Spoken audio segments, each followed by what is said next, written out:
What's going on, guys? CG back. You read the title today. We are breaking down and talking about every game one that has happened over the last 2 days in the NBA playoffs. I have been fortunate enough to watch most of these games that have happened so far in these NBA playoffs. They've been a mixed bag, some great, some not. Let's talk about it. Of course, we'll talk about the Saturday games because those ones come first, as they did chronologically. We could start off with the Bucks versus Pacers, which went exactly as you would have assumed. Andrew Nembhard, playoff riser. I feel like I said that in my video. I might have to spin that video back, but I feel like I mentioned Andrew Nembhard being a playoff riser. He's the type of guy that when things slow down, he doesn't. He just keeps moving. He's also a really, really good defender on guards, man. He's tough. Pascal Siakam, also incredible. It's a shame I often forget about him. And I'm not trying to be like an a-hole or anything, but I literally just sometimes forget Pascal Siakam is an all-NBA caliber guy when he was allowed to be that in Toronto. He was a very good player, and he had a really good game in game one. Very impactful on both ends of the floor as well. I noticed him multiple defensive times, at least playing good defense. But I think the bigger story of this game isn't necessarily Indiana, because the Pacers played a very good game. Tyrese Halliburton didn't shoot the ball well, still playmaking out his ass. Y'all know how Tyrese Halliburton is. He's going to get 10 assists. Death taxes, Tyrese Halliburton 10 assists. But I guess the little hansel for Indiana in this case is that Damian Lillard wasn't there, so it was just Giannis and some guys against the Indiana Pacers. Giannis finished 36 and like 10, 15 rebounds, somewhere in the middle. He dominated as per usual, but that doesn't really matter when the rest of your starting lineup combined for like 15 points. There was 4 players in the starting lineup not named Giannis Antetokounmpo, and they were all terrible. No disrespect to Ryan Rollins. He's a young guy. He's put in this situation simply because of circumstance, not because he was going above and beyond to get this job. No, he's kind of thrown in with circumstance, and that's definitely a tough thing to. He's tough. Filling in for Dame is tough, but he did nothing. And then Brook Lopez is the vet of the team. I was hoping he'd step up, but Miles Turner's a guy who can match his size, and they didn't really look to Brook Lopez much, if I'm being honest, and he really didn't do anything. Even on the defensive end of the ball, like I don't even think he had a block or anything of the sort. I didn't really notice much Brook Lopez. And then, of course, you have the other two, Torian, Kuzma. When I say they did nothing, y'all, cardio. I'm not even sure if they were doing cardio. Kyle Kuzma quite literally did cardio, as you guys know. I don't know if you guys looked at the box score, but he put up a Tony Snell, a 0-0-0-0-0-0-0 game. He had 2 fouls for what it was worth, but he literally logged no other stats. I don't want to, be that guy, because I'm sure everyone and their mothers probably talked about that already, but I'm going to be honest, that might be the first time it's happened that I've seen in my entire time watching the NBA playoffs since I was a kid. Kind of incredible. Won't spend too much more time on it, but hopefully Damian Lillard coming back will at least make the series more entertaining. But let's be honest here. If Dame comes back game 3, let's say, they're hopeful for game 2. Let's say Dame comes back game 3, and he's a little bit rusty. He's not Damian Lillard, He's still got a little bit of rust. He's missed a lot of time, so it's fair to assume that he may be rusty. And he comes back out for game 3, and they lose game 3. And let's say they're down 3-0. Does Dame even bother playing game 4? You know what I mean? I don't know. Maybe he'll want to play anyways because Damian Lillard's a gamer. He's just always been that guy who's like, yeah, I want to play no matter what the circumstances. And I respect the hell out of that.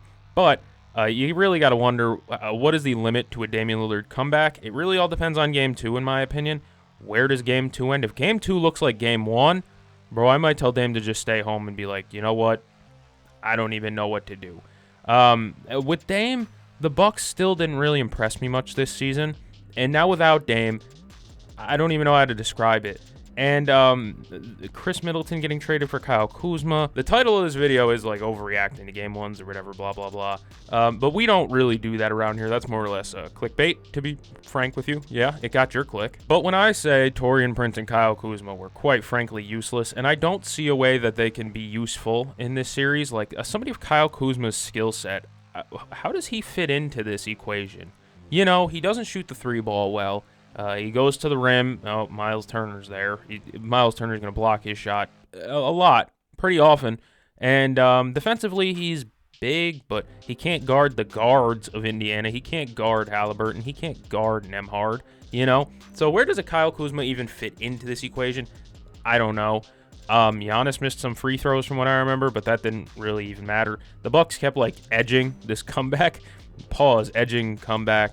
All right, we're going somewhere else with this. But it was like they'd cut it to like 12, maybe 9, and then it would shoot back up to like 15, and it was enough to like keep my view. But also, I was at work at the time, and I was able to work, and like I could miss moments of this game and be like, all right, I'm good. You know, I'm not missing important key moments here. I'm missing Kyle Kuzma holding the ball at the top of the key doing nothing. Or I'm missing Andrew Nembhard dribbling around the defense like the menace he is. The Indiana bench wasn't even that good, in my opinion. I want to go look again at the box score.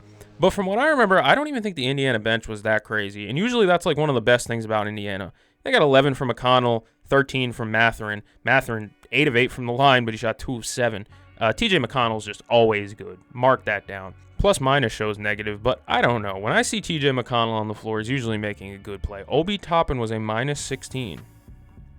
Honestly, again, if you watch the game, it just, I don't know. Plus minus isn't always indicative, but at the same time, it can be. Sometimes plus minus is right, like when Kyle Kuzma was the game worst minus 24.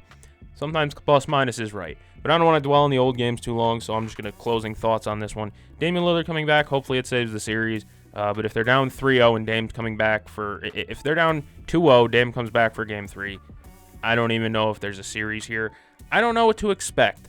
But Giannis hooping is fun.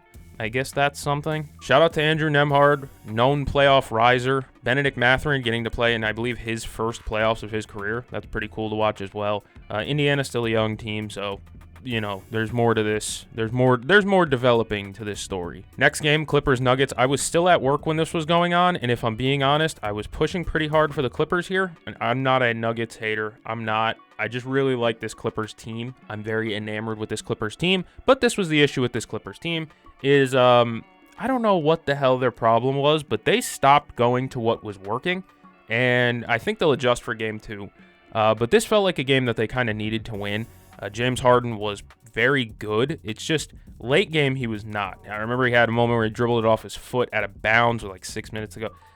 James Harden late game is a mixed bag. Kawhi Leonard, for how efficient of a scorer he was, I remember he was like 9 of 14, something like that.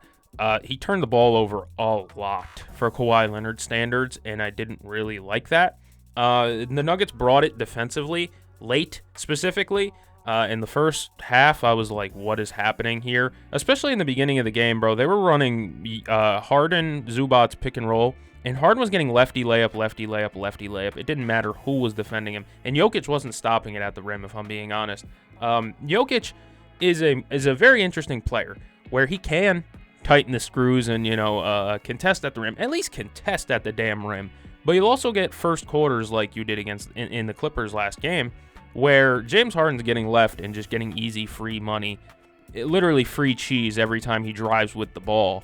I think most people are going to remember this as a Russell Westbrook game for good reason. Although he didn't shoot it well, he was probably their second best player, maybe third. Jamal Murray wasn't bad. He hit some big shots late. Aaron Gordon, too, hit some big shots late. He has been so good from 3 this year, and him and Jokic stepped it up from 3 this year. That's always fun. To see a guy develop into a good three-point shooter, that's what Aaron Gordon's done this season. But, yeah, it's the Russell Westbrook game. Yeah, he fumbled and ended up putting the game into overtime because he kept fumbling the damn ball. But also, yeah, he won the game in overtime. It's the Russ pendulum. It swings back and forth. We've watched Russ for over a decade now. We know what we're going to get out of Russ on a night-to-night basis. It's either you're going to get the 0 for 8 Russ that plays 15 minutes and should not see the floor again, or you're going to get this Russell Westbrook where it's like him crashing the glass, him being a net positive defensively, him hitting a 3 or 2. It's like, that's immeasurable stuff. I'm more so going to remember this as a Michael Porter Jr. game and not in a positive way. He looked bad, like in every facet. He was another guy that they just kept running right down his throat, and he was giving up easy buckets. And this was, did I have him as my playoff X factor for them? Hold on. I did not, but I feel like I mentioned it in that video. I don't want to glaze myself, but I kind of am right now. Whatever. Just the Nuggets won the turnover battle, and that's what kind of won it for them. I'm pretty sure it was like 28-8 in points off turnovers or something like that in favor of the Nuggets. You're not going to win many games when you're turning the ball over like that. When Kawhi Leonard has 7 turnovers, Like, that is insane for a guy of Kawhi Leonard's caliber, who isn't necessarily known for being inefficient. But even his shooting was efficient, but he wasn't necessarily efficient on the court, if you get what I'm saying. Back to my point about Michael Porter Jr. He was unplayable, and you saw the quote come out from Jokic: if you're not locked in now, if you're not giving it all if you're not giving it your all now, you're probably not in the right job line. Yeah, he's absolutely right. It's kind of do or die for them right now, and Michael Porter Jr. is needed, considering he's like the second or third highest player on the team. Kind of would be nice if he could step up and help them. But he has not so far in, I don't know, maybe in game 2. We're overreacting to game 1s here, but like I said, you don't get too high, you don't get too low in the playoffs. You try and stay in that middle somewhere. And with Michael Porter Jr., you just got to hope he can hit his shots. Because when Michael Porter Jr. is on, he's doing other things that aren't just hitting his shots. He's rebounding well. He's passing the ball, which is very rare for him. And he can even defend a little bit. But when his shot's off, everything's gone. I'm throwing shots at him right now, but it's like my brother when he was golfing today. I could throw either one under the bus, but it was like when my brother was going very well at his game of golf, but he messed up one hole, and all of a sudden, that's how Michael Porter Jr. is at times. When things start to go downhill for Michael Porter Jr., they don't go downhill. They fall off a cliff. That's not really downhill. It's just straight drop. I love MPJ for what he is as a shooter, and he's needed on this team as a spacer, but when his shot's not falling, he doesn't provide anything. So I wonder what his role is going to be moving forward, especially when a Kawhi Leonard and a James Harden will put him in pick and rolls, and you can't afford to do that, because if you're having Michael Porter Jr. being the on-ball defender for James Harden in a pick and roll, and it's freaking Zubats coming up and setting the screen, now you got MPJ, Nikola Jokic involved in the screen. That sounds like, again, free cheese for James Harden. But if you're the Clippers, you got to feel really bad about this one regardless. Like I said, I don't want to spend a ton of time on these, but they turned the ball over way too much. They didn't shoot well from 3. They made a bunch of them, but it wasn't necessarily the most efficient day from 3-point. Their bench was pretty good, though. Ben Simmons provided some all right minutes, too, from what I recall. Point blank, last point I'm going to make, when the Nuggets can get on the break and force turnovers, they're super dangerous, and especially when they can defend at a reasonable enough point to where they can get out on the break. The only way you can get out on the break is if you get a damn stop. And Christian Brown was very good at getting stops late. He had a couple of run-out dunks in that game, too, from what I remember, too. Christian Brown, always one of my favorite players to watch. Knicks-Pistons, a tale of two halves. First half, Knicks-Pistons was an absolute brawl. Second half, Jalen Brunson took off, and all of a sudden the game was over. It was a Mitchell Robinson game, and that was not on my Spark notes. That was not in my notepad. That was not on my bingo card, whatever you want to say. A Mitchell Robinson game was not there, but Mitchell Robinson was imperative for a Knicks win here. Cat was fine. He hit some big shots late where he was like calling for the ball. He made a deep 3 or 2. Like he was doing very well, but Mitchell Robinson really helped a lot. And there wasn't much. Honestly, there's not much to talk about with that game. I watched it from end to end, and there wasn't a lot to talk about. The Pistons look like a one-man army in the sense where Cade didn't have it going. And in the first half, the role players had it going. Tobias was very good in the first half. And then in the second half, the role players cooled off. And when you needed Cade, again, OG Anunoby, I said he was a water-off type of guy. He's not a guy that leaves the drops coming out the faucet. When he turns the water off, the water's off. And that's exactly what happened to Cade Cunningham in this game. OG Anunoby was on him for a lot of the game. Cade probably had one of the worst games I've seen from Cade Cunningham in a while. Plus minus says Mitchell Robinson was a -9, but I really don't believe that because he had that tip pass that he ended up stealing. Broke up a nice off-ball screen action. It was a really nice play, and it led to a transition play. Cameron Payne, obviously. I almost forgot about Cameron Payne. I got to throw Cameron Payne out there. He was getting a standing ovation leaving the court. He was waving to the crowd and hyping them up. Good for Cameron Payne. Miles Bridges was terrible, and Tibbs rolled with the bench, which doesn't happen often, but he did it yesterday, and that's all that really matters. Come playoff time, it's really adapt or die, and if your starters aren't playing well, or a starter specifically isn't playing well, look at the 2 games that were won yesterday, and you'll see that adjustments matter. Michael Porter Jr. got pulled. They ended up playing much better without him, even though he's a max player. Mikal Bridges ended up getting pulled until really late in that game when he got like a free mid-range jumper at the free throw line. But they ended up pulling away with that game with 2 guards out there, Brunson and Cam Payne. you see how it's really adapt or die in a playoff series. It's 7 games, but at the same time, you can't just punt a game for the sake of, well, let's see if our starters can get it done. What do I think a big factor is going to be coming down this series? Is Isaiah Stewart okay? Like, his knee was in bad shape. It looked like he was limping a lot for that game. He missed a lot down the stretch when he was a guy that I think they needed. He was such a plus on the court for them when he was on the court. But the issue is, like I said, it looked like he was limping, and I haven't seen anything about that. I know he was playing with 5 fouls, but he also looked like he was limping a little bit. He was hobbled. I think it was right knee. Somewhere, I think it was a knee. But Jalen Duren wasn't good in this game, and they needed an Isaiah Stewart type, and Isaiah Stewart just couldn't stay in the game. It was fouls. It was an injury. I'm not even sure what the extent of it is or if it's lingering or anything like that, but I did notice him limping a couple of times. Also, one closing note, I'm not going to lie to you, dog. Tobias Harris, the only guy in the league that I've seen recently to put up 25 points and be a minus 16 in the plus-minus. Like I said, plus-minus isn't always indicative, but he was a guy that was getting put in jail, or not put in jail, but Jalen Brunson was doing him dirty in the pick and roll. Every time he would get in front of him, it'd be a floater from the free throw line. He did it every play. Brunson just kept getting in front of him, and it'd be the crab dribble right into a damn floater. It's so textbook for Jalen Brunson. Tobias Harris got to find a way to figure that out or stop that, but I don't know if that's going to happen. All right, and then to close off the nightcap for last night, we could finish it off with Minnesota Timberwolves versus Los Angeles Lakers. That game was boring through and through because Minnesota just big-balled them the whole way. I don't know if it's going to last or not. This one's a one where I don't know what to take away and what not to take away, because while Minnesota looked terrific in this game, they outmatched them, outmanned them in terms of size. They did it 21 of like 43s, which is an absurd clip that I don't know if they're going to be able to keep up with, but obviously you don't need to keep up with it the entire playoffs. You need to keep up with it for 3 more games, and that can happen when you have guys like Naz Reid smacking the threes. Naz Reid is so good at basketball, bro. I love Naz Reid, big jelly. And on the Lakers side, the Minnesota Timberwolves were able to turn Luka Doncic into just a scorer, which was their exact plan, and the Lakers had no size. They tried to run that small ball unit. That got run off the court. Jackson Hayes wasn't big enough, wasn't physical enough. While Jackson Hayes provides size, he's not a bulky type 5, so even when Rudy Gobert wasn't out there, Naz was still giving him hell. Oh, Naz was giving everybody hell. I love Naz Reid, bro. That's where I'm going to end this portion of the video, is I love Naz Reid. All right, Sunday slate time. I mentioned I went golfing, and I felt really bad about that at first because I was like, damn, I'm going to miss Thunder versus Grizzlies. And then I checked on like hole 15, 16, somewhere around there, and I was thankful I missed Thunder versus Grizzlies. That's the one game that I missed of this entire playoff slate, and I'm completely okay with that. If you're wondering why, Marvin Bagley was the leading scorer for the Memphis Grizzlies. Marvin Bagley. Enough said about that game. Shea didn't play great, and it really didn't matter, like, at all. And this is why the Thunder are dangerous. They'll throw a team off of them. Shea didn't really even have to do anything.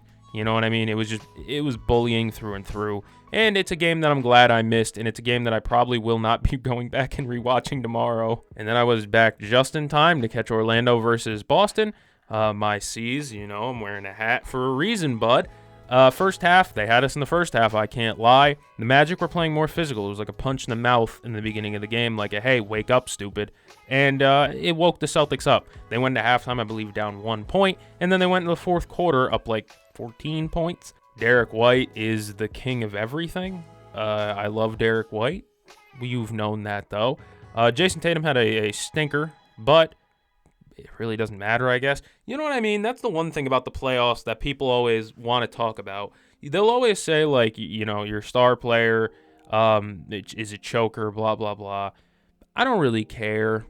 I just want to win games, and I'm assuming Jason Tatum just wants to win games, too. And honestly, he kept rolling with Derek White. They kept going with Derek White.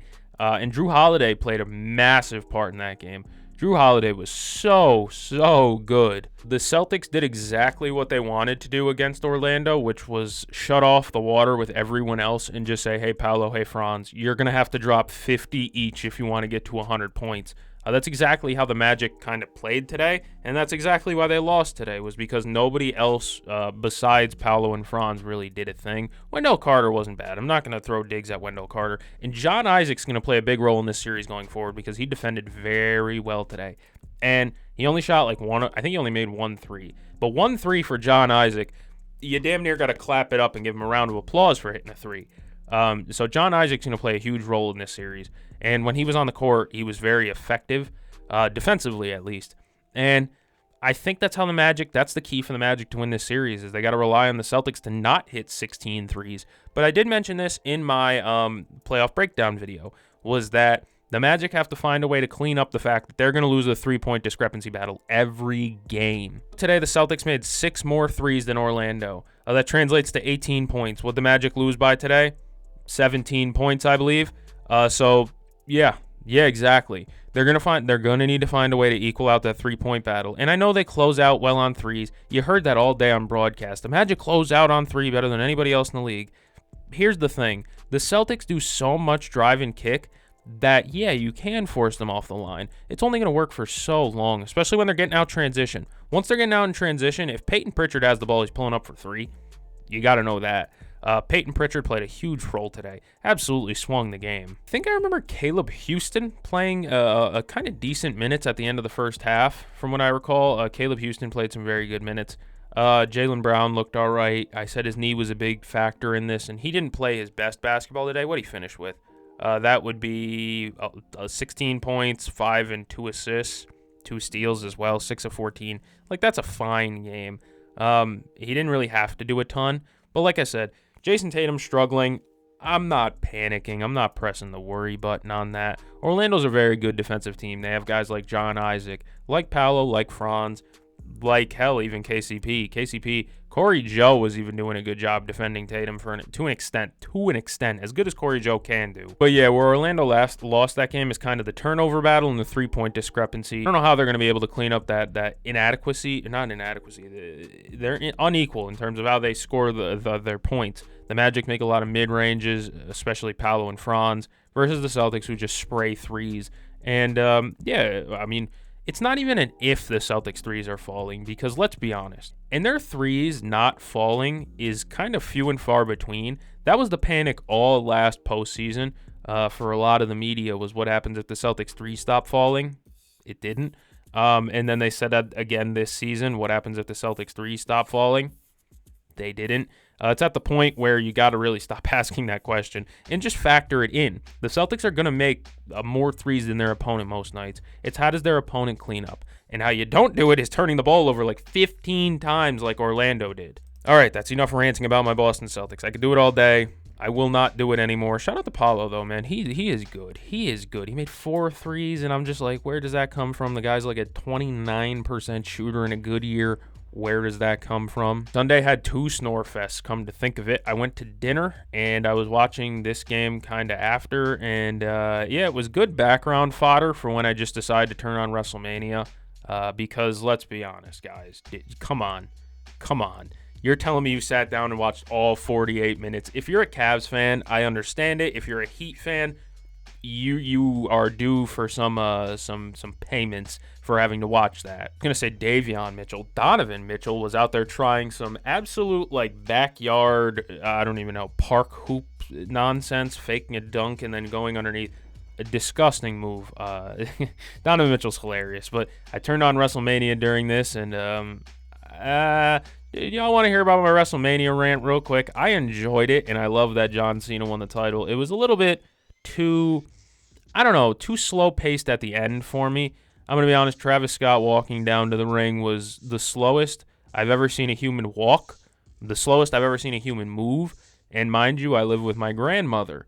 So I've definitely seen people move very slowly before, but my God, Travis Scott walking to that ring, I mean, someone's got to throw a timer on that. I'm very happy John Cena won the title, and day 1 WrestleMania was way better than day 2. Paul Heyman, I love Paul Heyman. I'm a Paul Heyman guy. Seth Rollins is now too. Do y'all want to hear more wrestling content? Probably not. It would take militaries to get me away from Liv Morgan if we're in the same vicinity. I'm talking world militaries. I'm talking United States. I'm talking China. I'm talking Russia. They would have to band together to get me away from Liv Morgan.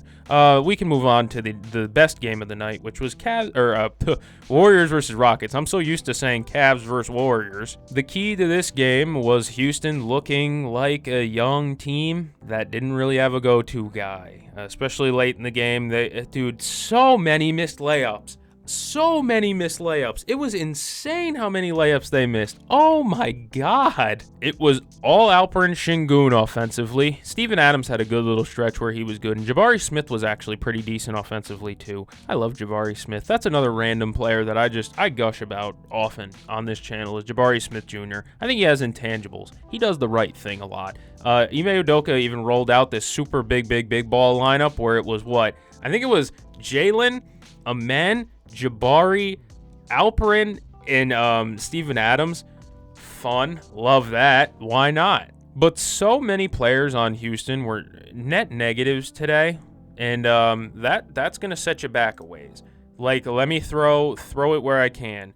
Jalen Green was a net negative. Oh, my God. I know I just said it. So many blown layups, dude. I'm talking layups at the cup. He is missing. He's missing. Quite frankly, he's missing. But you know what some of my stories of the game are? The Rockets lose by 10. They miss 9 free throws. Yeah, that's going to lose you most games, I feel like, in the NBA. 11 of 20 from the line is just not what you can win with. You can't win almost shooting 50% from the damn line. That's inexcusable. And like I said, they looked like a young team. They turned the ball over a ton, like a lot. And that wasn't even like one specific guy. It felt like everyone on the court was just loose with the ball. But also the same problem that I brought up in my playoff breakdown video was they didn't have anyone to turn to late in that game. When Jalen Green and Fred VanVleet were bad, which they both were equally horrible today, there was just nothing. Alperen was very good the entirety of this game. But when Steph Curry's going down there and making threes that are scraping the roof of the Toyota Center, I believe that's what they're called now. Yeah. I don't know what you're supposed to do about that when Alperen's down there trying to pound the ball into the floor in the post for 15 seconds. As much as I love Amen Thompson, he was also very bad today. There was multiple plays where, like, yeah, he's impactful defensively, but offensively, again, blowing layups. He didn't get many rebounds from what I remember either. How many did he finish with? He finished with a grand total of 9, which isn't bad. I didn't really feel Amen Thompson's impact out there. He also went 0 of 4 at the line. Oh my. I said turnovers were a big thing, and honestly, yeah, they kind of were. This was one of those games where I think the Rockets should have won, but also didn't deserve to at the same time. You know what I mean? They won the rebounding battle, which is what the Rockets hang their hat on. They're one of the best rebounding teams in basketball. And when they rolled out that lineup of Adams and Şengün out there, no matter who they were with, it wasn't a bad lineup. The only issue is when Golden State started to go spacers on the floor, like Moses Moody and stuff. You saw a late game, I think Şengün had to help on a drive, and he was too slow to get back out to Moses Moody, and Moses Moody basically hit the dagger. Sorry, I went Kendrick Perkins mode right there. Yeah, it felt like one of those games that Houston should have won, but also didn't deserve to at the same time. They muddied the game up, which is always their goal. It's always their goal is to play muddy, slow, dredge skip ball. But at the same time, they were so bad from the free throw line. They were so bad from 3. They were blowing layups, and they were rebounding very well. They were turning the ball over. Like, they had so many chances to come back into this game. And I was just like, there was one specific instance in this game where they cut it to like 4, or maybe it was like 4. And I remember Jalen Green getting or somebody got a rebound, passed it to Jalen Green, and he went into like a 1-on-3 fast break at the rim. And, you know, he has the athleticism to be able to finish that, but I don't want that look down 4 with like 3 minutes left. I'd rather him slow it up. And Amen had a blown layup late. I keep saying it. So many blown layups. And it reminds me of a young team. They're the 5th youngest team in the playoffs, or whatever that stupid graphic said in the bottom corner of the broadcast tonight. They are very young. You saw Green. And I'm not talking about Draymond. You saw Green. Alperen was beautifully good. Even defensively, he was all right. And then there was some pushing and shoving and blah, blah, blah. But Alperen was good. Jalen Green was not. Amen was a mixed bag, up, down. Late game, he was better, but I don't know. I wasn't as good as I would have liked. Jabari Smith wasn't bad, but he had a bunch of turnovers as well. You know, so it just felt like a young team. And their vet, the guy who's supposed to be the one to calm them down, the one to help their offense, and you know what I mean, is Fred VanVleet. And if Freddie was, oh my God, he waited until about 2 minutes left to hit his first three in what felt like forever, and it really meant nothing in the grand scheme of things. The Warriors had 14 steals. 14, man. Points off turnovers ended up being about even. Fast break points, though, 16-4 Warriors. Points in the paint, obviously going to go to Houston. They're a bigger team, and they don't rely on as many jump shooters. But like I said, this was a winnable game for Houston that it felt like they shouldn't have won. I don't know how else to describe it otherwise than that. Like, this is a game that Houston should have won, but also didn't deserve to at the same time. This is an absolute gut punch, in my opinion, to the Houston Rockets. Especially when, like, they blew their challenge earlier in the fourth. Brandon Pajemski went like this and goaded them into using that damn challenge. Wasn't worth it at all. Speaking of Brandon Pajemski, he was also very impactful, very good in this game. He was moving very well. Like, this is going to sound weird, but he was moving with quickness, with fleet of foot. Maybe that's just the extra juices coming out of him for the playoffs, which everyone should have an extra gear for the playoffs, but what is this, second or third playoff? Second, maybe, for him? He's very young still. Just had a good little stretch of minutes in there, too, but Quentin Post was getting into it with Steven Adams. Now, quite frankly, Netherlands, stand up. We mess with the Netherlands around here. I almost said we F with the Netherlands. We like the Netherlands around here. But Quentin Post, you do not want to fight Steven Adams. You don't. I saw them pushing and shoving and being, elbows and stuff at the free throw line. Quentin Post, you played a great stretch five all year. You damn near helped save the team late because Loon Dog hasn't been it. But Quentin Post, you did not want to fight Steven Adams, I'm telling you. Interesting to see long-term in this series what Steven Adams can provide for them because he was very good for Houston today. But at the same time, the Warriors, with their ability to go small, I know Draymond wasn't necessarily his best self today, but at the same time, their ability to go small and stretch out a team definitely can run Steven Adams off the floor. But at the same time, the Rockets want to win the rebounding battle. And if you want to win the rebounding battle, you probably keep Steven Adams in that double big lineup. I really don't know. Ime Udoka's in a bit of a pickle here. And when Steph Curry's giving you hell and you got nobody to stop Steph Curry. Now, one minor complaint I had was that they went down the floor one time, and this was after a made basket. And somehow Jalen Green ended up matched up on Jimmy Butler. And Jimmy Butler dog walked him, as expected. But Jalen Green was being put into a lot of actions on defense, and they were making him work defensively. Any bad defender they had out there, they were making work. Jalen Green, Freddie's not a bad defender, but he's smaller. I mean, even one of their best defenders on the team, Tari Eason, couldn't buy a three, so it became hard to justify him being out there. Overall, this was just a really weird and hard game to watch at some points. It was the start of the third. 10 minutes left in the third quarter. The Houston Rockets had 37 points. 37. The Warriors tighten them screws in the fourth quarter like they always do, like they've been doing for a decade now, guys. And realistically, the Houston Rockets just had nobody to turn to late game. As much as they got at Alper and Şengün when they needed quick buckets, you're not going to go to the post if you need quick buckets very often. Talk to me down in the comments. Whole point of this video is for you guys to talk. We are trying to reach 60 subs. That'd be nice. 55's before 60, so let's get there. Thank you guys for joining me. Talk down in the comments. Hopefully, I'll see you guys down in the comments. I'll talk to you guys down there. If you enjoyed, like, subscribe. Thank you for joining me. I'm going to catch you game. See you guys in the next one.